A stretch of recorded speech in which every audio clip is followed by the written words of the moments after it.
একটা রান্না নিয়ে চলে আসলাম। কড়াইতে তেল দিয়েছি, তেল গরম হয়ে গেছে, দিয়ে দেবো কটা জিরে সোমবার। এবার দিয়ে দেবো মশলা। এখানে আছে টমেটো, রসুন, পেঁয়াজ, আদা আর কাঁচা পাকা লঙ্কা। একটু নেড়ে নেব। এবার দিয়ে দেবো হলুদ আর কাশ্মীরি লঙ্কার গুঁড়ো।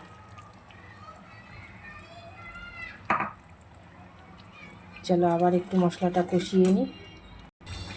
এবার দিয়ে দেব লবণ স্বাদ মতো। আবার মশলাটাকে কষিয়ে নেব।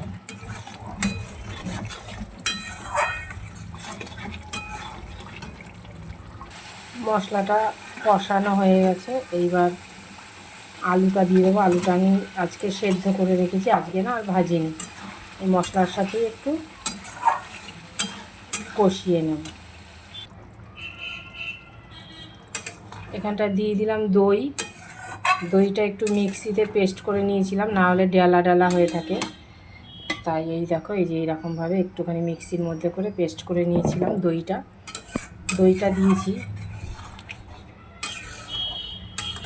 এবার চলো একটু ফুটুক, তারপরে আবার আসছি। ঝোলটা ফুটে উঠেছে, এইবার ভেজে রাখা মাছগুলো দিয়ে দেবো।